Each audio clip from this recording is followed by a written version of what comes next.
trying to save those carpets on the farm today, folks. There's different ways carpets come apart, and when you have the Berber type carpets, they come apart in a run like this, and it becomes a challenge to fix them. So we've learned over the years that when you have older carpet, instead of letting this happen, which this piece was caught in a vacuum, sucked up, and pulled the whole stream out of it, literally, feet and feet and feet out of this, wrecking this piece of carpet and making it darn near impossible to fix unless you've got more of it, especially when your carpet is still in decent shape but it's getting older. It's a bear cat. Well, the way to prevent that is to find the problems before they start and trim your carpet. I know a lot of people don't trim seams and stuff, but here are some seams in some carpet that I was asked to try to help out with.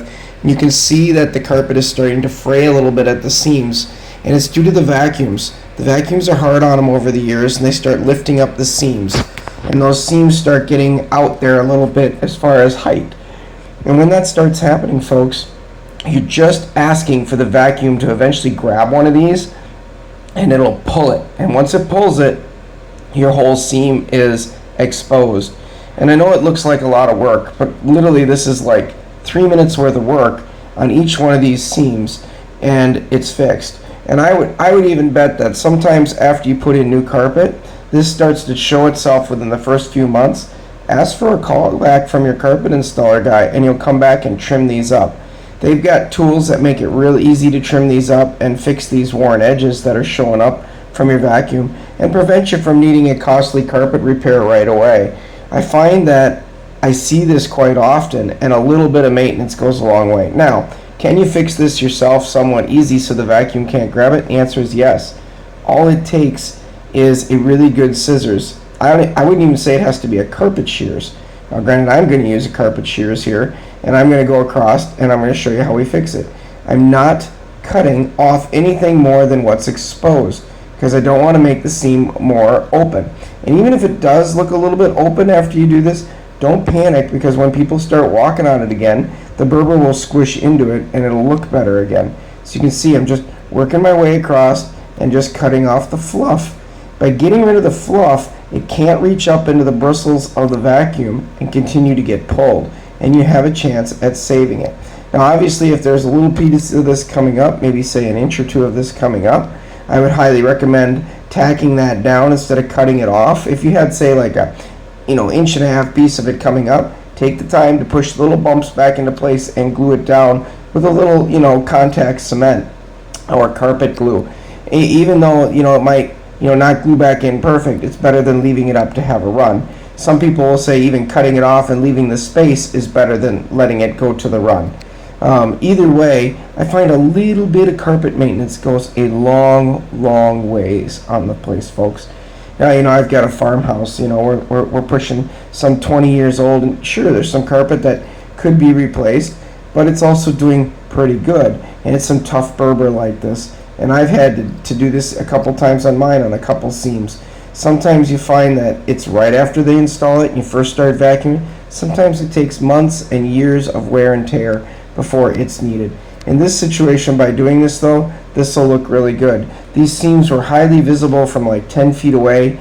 You can tell they were fuzzed and frayed out. And now, once you take your vacuum and you start sucking up all these little tails, I'll grab this little Milwaukee vacuum here. I'll start sucking up all these little tails that we cut off. This seam is virtually going to disappear. The only spot you'll see it is where there's a little bit more gapping. Once I start walking on that, once we get people walking on that, that gapping is going to go away, and you're not even going to notice it because it's not a true line. It's just where the carpet came up a little bit. Take your time after you vacuum it. Look for a little few more that you missed. That's all I'm doing here. I'm almost done. Within a minute or so, I'm going to be done. I'm going to have these seams so you can hardly see them. And that's what you want. You want them so that they're hardly seen, but you also want them so they can't give you a problem and, repeat themselves into something that's going to force you into a new piece of carpet. Not that carpet's the most expensive flooring out there, but certainly it can be saved. So again, I'm just pushing around, making sure I got all the little spots done, make sure I got no gaps or holes, and it's looking really, really nice. Just a little haircut to the carpet, folks. That's all it takes. Sure, the seam's a little visible here yet. We're going to walk it down. We'll see how it does. But again, we're making sure we got all the fuzzies off so the vacuum cannot continue to get it. So, looking at these seams here in the whole hallway here, you can see that, this one now looks so much better now that it's trimmed up. And there are other ones, so I'm going to work on those next so that the whole entire hallway can look good again. And I think it's going to end up being wonderful. And it's going to be a lot longer that this carpet can go. So, you can see there's more seams here coming up. Once I walk it down, now this has been walked down. Looking at this again after we've walked it down here for about an hour or so. I've gone up and down it numerous times, kind of moved my feet on it, shuffled a little bit, and there's the seam. I can still see it a little bit. I get that. It's not perfect, but it's not going to be damaged. All the seams now in this runway of carpet have been trimmed up, and they're going to last much longer without getting, the Berber ripped up in the vacuum cleaner. Hope you liked the video, folks. Thanks for watching.